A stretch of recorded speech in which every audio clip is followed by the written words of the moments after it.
きしめた心のコスモ熱く燃やせ奇跡を起こせ。 Après une vidéo lecture des mangas de cet été, voici une vidéo lecture des comics de l'été. Et accrochez-vous parce que c'est assez chargé. On va commencer avec quelques lectures de ma palle, dont Batman Curse of White Knight de Sean Murphy, et quelle claque! Déjà que j'avais adoré le tome précédent Batman White Knight, qui met en scène un Joker en tant que chevalier blanc, avec Curse of White Knight, on est dans la suite directe, et c'est tout aussi efficace, si pas plus. J'ai jamais pris le temps de lire cette collection White Knight en couleur, mais j'ai eu le temps de la feuilleter, car cette collection est proposée dans les Urban Nomades, c'est-à-dire à petit prix. Bien évidemment, je vous conseille de sauter dessus, par contre le noir et blanc donne tellement plus de cachet, c'est une dinguerie. J'ai également lu Do a Power Bomb de Daniel Warren Johnson. J'ai bien évidemment opté pour la version noir et blanc, mais de ce que j'ai feuilleté, la version couleur est tout aussi sympa. J'étais très curieux de découvrir ce comics à cause de son dessin si énergique, qui prend ses distances avec ses comics de super-héros ou dont la plupart des planches ils font les poseurs, il faut le dire. Alors oui, dans ces comics il y a de très belles illustrations, mais ça devient assez caricatural. Et là, on sort de ça. Comme je vous l'ai dit plus tôt, je craignais que le dessin énergique que propose le dessinateur soit une caricature du manga. Comme hélas c'est trop bien faire le comics, bah là pas du tout. Même si le scénario m'a un peu surpris lorsqu'il était question de nécromanciens et de tournois de catch dans un autre univers, au final j'ai adoré, d'autant plus que le récit m'a ému et c'est si rare, trop rare dans mes dernières lectures de comics. Alors Masquerade et La Relève, avec ces deux titres en version noir et blanc, je conclus le run de Scott Snyder et Greg Capullo sur Batman. Au final, je ne regrette pas un instant d'avoir investi dans cette version collector en noir et blanc qui rend justice au trait de Greg Capullo. Certes, j'ai peut-être un peu moins aimé le dernier épisode où James Gordon prend la relève de Batman dans une armure cybernétique. D'ailleurs, cet épisode est très axé sur les robots. Je dois avouer que ça a son charme, mais j'ai nettement préféré les récits de la cour du hibou, le deuil de famille et Masquerade qui m'ont vraiment tenu en haleine. Si vous voulez tester la cour des hiboux, la nuit des hiboux, elle est dispo en format nomade, donc à un moindre coût, j'ai envie de vous dire de ne pas hésiter. C'est presque donné en vrai, juste dommage qu'il ne propose pas tout le run, tant qu'à faire. Zorro d'Entre les Meurtres de Sean Murphy, ah j'ai kiffé. Surtout cette version noir et blanc. De toute façon, dès que je lis du Sean Murphy, j'opte pour la version noir et blanc, ça lui va trop bien. Comme beaucoup, j'aurais aimé que ce récit soit sur le vrai Zorro, mais en vrai, cette option d'un protagoniste qui fait revivre une légende marche très bien, surtout qu'en soi, le comic c'est pas bien long, ça n'empêche que je l'ai trouvé très bien rythmé. En fin de compte, ni trop court, ni pas assez long, j'ai kiffé, et le truc, bah, c'est juste qu'on en veut toujours plus. Void Rivals tome 1, avec ce titre, on nous vend un tout nouveau ou un tout nouvel univers qui intégrerait le monde des Transformers, effectivement, on en voit un, mais aussi des G.I. Joe. Alors en vrai, ça n'aurait pas suffi à me convaincre si je n'avais pas vu le nom de Robert Kirkman à la baguette. Puis en feuilletant le bouquin, j'ai trouvé le dessin attrayant, et même si je m'attendais pas à ça, bah j'étais conquis par cette proposition. En fait, dans ce premier tome, on retrouve deux personnages provenant d'un peuple ennemi, et que tout oppose, perdus sur une espèce de lune dont ils ne peuvent pas s'échapper, sauf s'ils unissent par unir leurs forces. Ça pose l'univers bien plus tranquillement qu'un Walking Dead ou qu'un Invincible, mais j'aime bien que ce récit pose les bases d'un univers où les relations humaines avec leur trahison ont toujours une importance pour notre scénariste. Je suis donc très curieux de lire la suite, et contre toute attente, je me suis même dirigé vers le tome 1 de la licence Transformers. Sorti en parallèle de Void Rivals, je me suis laissé tenter par cet univers qui intègre les Transformers, et disons-le, j'ai craqué car j'ai vu comment il s'appelle déjà, Daniel Warren Johnson, dont l'auteur de Do a Power Bomb. Je vous en ai parlé donc juste avant. Ce que j'adore avec ce dessinateur, c'est qu'il arrive à faire ce qui est trop rare dans le comics et si bien maîtrisé dans le manga. Cette sensation de mouvement, parfois trop caricatural donc dans le comics, et j'ai été happé par le rythme que propose ce récit de Transformers. Même les dialogues avec les Decepticons m'ont bien fait kiffer, ils sont un peu vulgaires. J'avoue que petit à petit, je suis en train de me faire avoir. L'univers partagé comprend aussi les Cobra et les G.I. Joe. J'avais aucune envie de m'y plonger, mais à voir selon les retours lorsque ça sortira. En tout cas, je suis prêt à m'investir dans Void Rivals et les Transformers, s'ils ne changent pas les scénaristes et les designers en cours de route. Et c'est pas rien, parce qu'à l'origine, je venais dans l'univers du comics juste pour me consacrer aux classiques. Seven to Eternité intégrale, j'avais entendu des retours mitigés sur ce titre, je vous avoue que le nom de Rick Remender m'a poussé à l'achat et je ne regrette pas car j'ai adoré.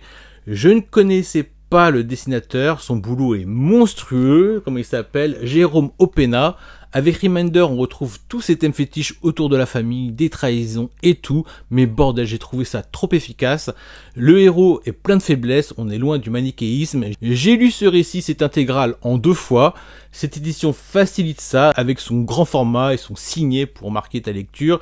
J'ai kiffé, c'est trop ma came, un savant mélange de science-fiction et de fantasy.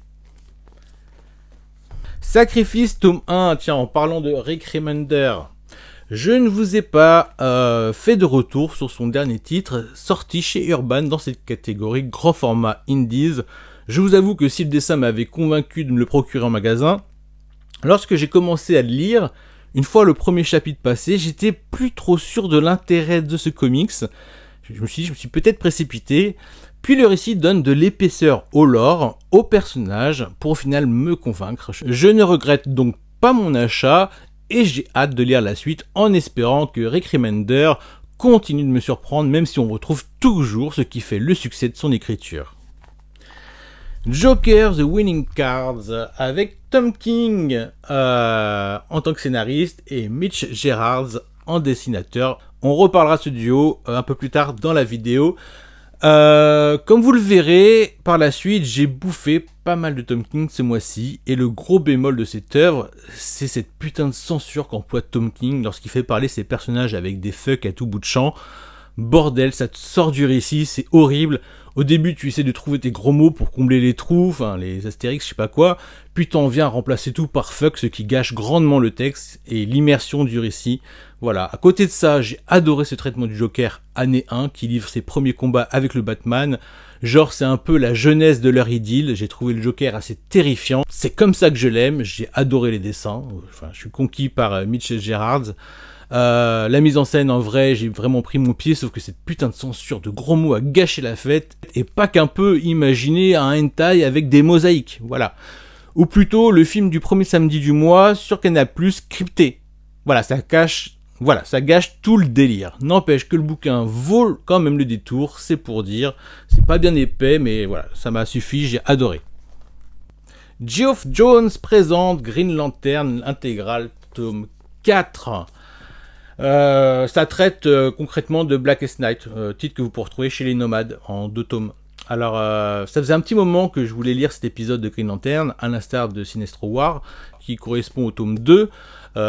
Cet événement implique de nombreux personnages d'essai, ceux de la Justice League également. J'y retrouve les mêmes qualités que ce dernier avec Sinestro, avec pas mal de tensions, dans une guerre généralisée avec des héros qui reviennent d'entre les morts. Là-dessus, rien à dire. Pareil, les dessins sont top, avec des planches de poseurs de zinzin.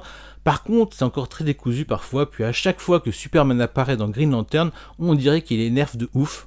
C'est simple, on voit des apparitions du personnage, mais aucune personnalité, aucun véritable combat, aucune interaction. C'est ce que je reprochais déjà dans Sinestro War.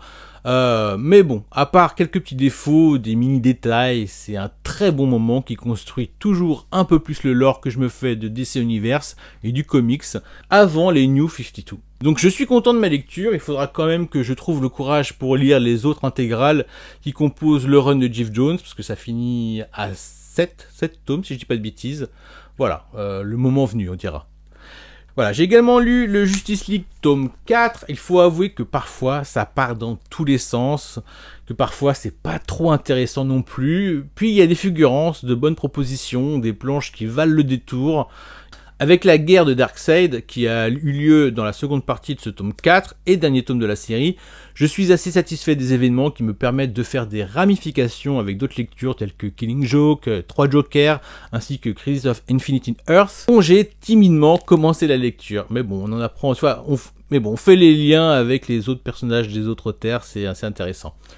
D'ailleurs, pour rester avec Geoff Johns, j'ai lu le tome 6 en numérique, dessiné par Gary Frank. Alors d'abord mitigé par les premiers chapitres, certainement à cause du caractère design de Gary Frank, mais aussi d'un début de récit un peu poussif d'un jeune Clark Kent qui rencontre des voyageurs du futur. Par la suite, on retrouve le quotidien d'un Clark Kent adulte à Metropolis et qui m'enchante bien plus. Donc je reviens sur mon premier ressenti, c'est vraiment un style que j'ai beaucoup aimé, le dessin de Gary Frank. Donc voilà, je suis convaincu et je suis motivé pour lire les autres titres de Superman présentés par Geoff Johns. Alors là, attention, c'est du lourd. Strange Adventure, c'est mon coup de cœur du mois, je ne sais pas par où commencer. J'avais déjà lu Mr. Miracle du même duo avec Tom King au scénario et Mitch Gerads au dessin, et même si Mr. Miracle ne compte pas parmi mes récits préférés de ces derniers mois, je reconnais aisément le talent du duo. J'ai aimé le dessin, le scénario avait une approche de la dépression un peu trop à la new-yorkaise pour moi, mais j'appréciais d'en apprendre plus sur ce personnage qui s'autoproclame le roi de l'évasion. En vrai, j'ai même pas de souvenir d'un seul pouvoir émanant de lui, mais j'aimais bien ce parti pris comme ça, de sa relation de couple et tout. Voilà, ça mettait en avant un héros méconnu et tout un lore que je méconnaissais encore, mais qui m'a intéressé sans être un coup de cœur. Voilà.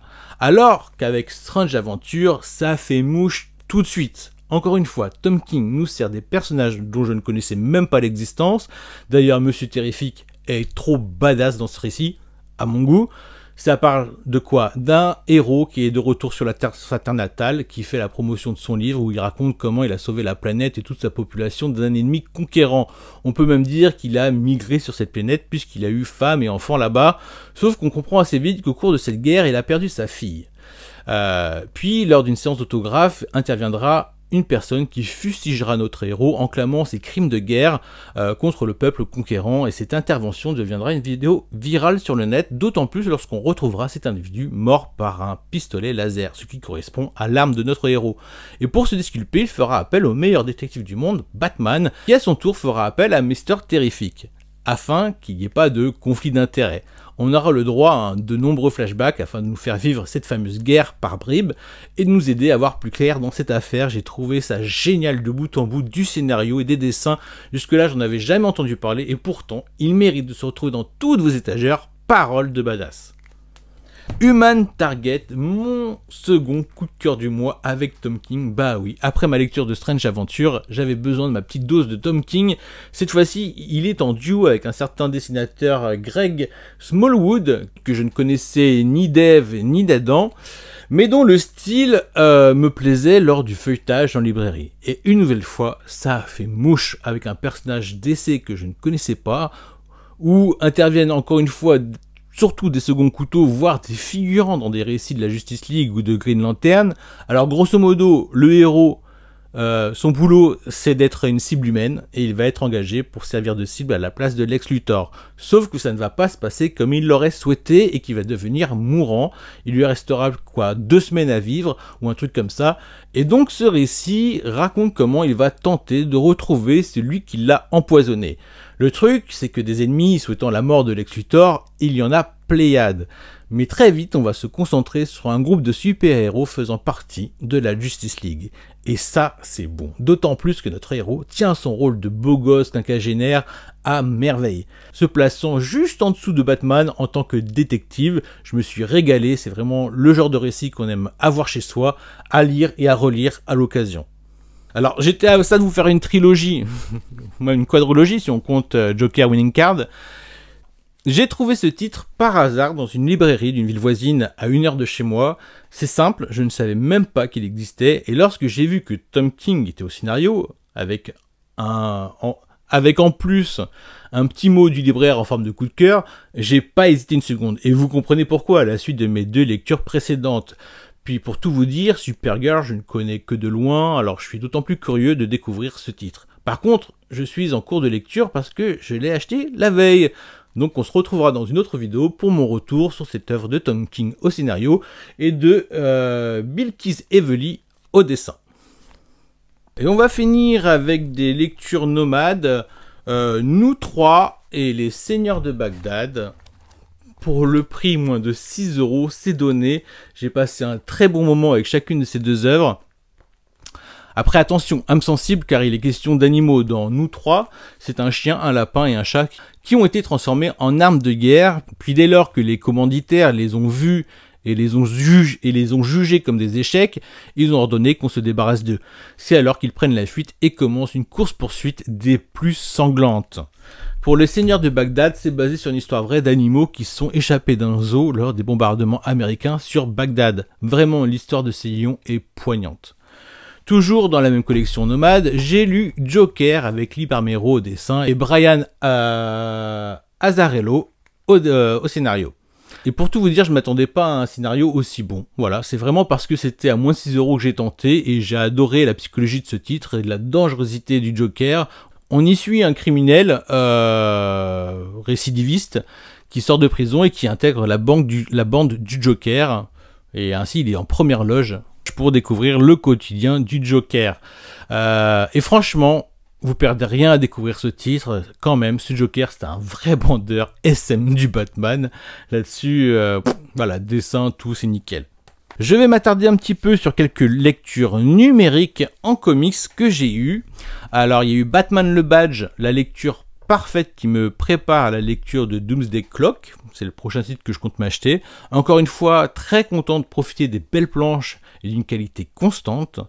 J'ai lu DC Universe Rebirth. Alors, j'ai un peu moins aimé, mais cette lecture permet de resituer les personnages DC après New 52 dans l'ère Rebirth, des récits très inégaux, avec des dessinateurs très, voire trop variés, voilà. Mais attardons-nous sur des trucs plus sympas.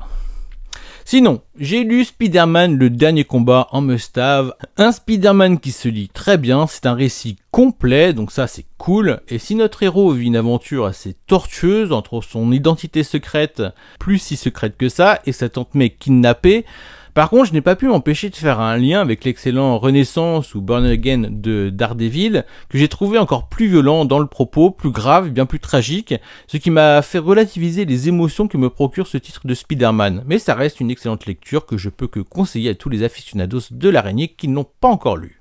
J'ai également lu Spider-Man la dernière chasse de Kraven, j'en aurais mis du temps à lire un récit de Spider-Man qui jouit d'une excellente réputation. Le hic, c'est avec ses avis dithyrambiques, c'est que parfois on tombe un peu dénu et qu'on est au final un peu déçu par notre lecture. Fort heureusement, au même titre qu'un Daredevil Renaissance ou d'un Batman année 1, tous deux avec des styles un peu old school, j'ai grave accroché à la dernière chasse de Kraven, dont l'ambiance est sombre avec une violence que j'ai rarement vue dans les récits de Spidey.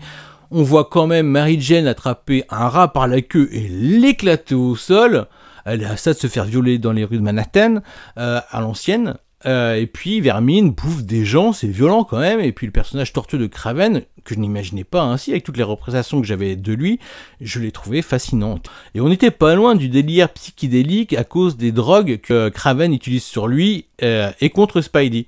Ce récit est une vraie tragédie oedipienne pour Kraven en manque de reconnaissance, mais aussi un hommage à l'amour et ce désir de vivre pour Spider-Man, à qui on lui a volé 2 semaines de sa vie, 2 jeunes mariés auprès de Mary Jane. Puis le style de dessin old school donne un véritable cachet à cette œuvre. J'ai également lu New Avenger, toujours en must-have, avec ce titre, si je ne dis pas de bêtises, je commence le run de Bendis sur les New Avengers. Ce n'est donc pas un récit complet, mais bien un amuse-bouche. J'ai vu qu'il y avait d'autres titres du même run de Bendis dans la collection must-have, mais pour sûr que si je souhaite continuer, je pense plutôt me diriger sur l'Omnibus, d'autant plus que le tome 2 ne devrait pas tarder à sortir. En tout cas, ça commence bien, c'est pas fou de ouf, n'empêche que j'aime bien la nouvelle team avec Spider-Man et Wolverine. Déjà, ça c'est assez inespéré, mais pour tout vous dire, si je devais m'offrir un omnibus avec une fine équipe, je pencherais d'abord pour le X-Force de Rick Remender, avec entre autres Wolverine et Deadpool pour ne citer que. Encore un titre must-have, Wolverine Ennemi d'État. Voilà un must-have qui fait bien son taf, avec un récit complet sur Wolverine, au même titre qu'un Old Man Logan. C'est un récit qu'on peut lire et relire pour le plaisir. On retrouve le Romita Jr. au dessin pour incarner un Wolverine qui subit un lavage de cerveau par une organisation secrète qui va pousser Logan à tuer des super-héros. D'ailleurs, pour ceux qui aiment le personnage de Elektra, là elle est bien mise en valeur. Un must-have qui porte bien son nom. J'ai également lu Civil War, j'avais rien tilté avec cette licence parce que je pensais qu'elle faisait au moins 7 volumes, sauf que non, ça se lit bien comme un récit complet avec juste un tome.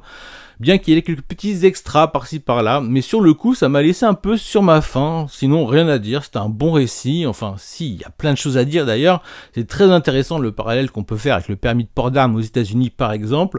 J'ai bien aimé le rôle de Spider-Man dans ce récit, à savoir si les événements sont canons à la continuité, parce que c'est pas rien ce qui s'y passe, en plus c'est un titre que vous pouvez trouver à tous les prix, donc pourquoi s'en priver? Voilà. Voilà pour cette vidéo de l'été, je voulais aussi lire, mais ce sera pour une prochaine fois, genre Wolverine l'arme X et les Hulk, Planète Hulk et World War. Voilà, je vous souhaite de passer du bon temps et à bientôt.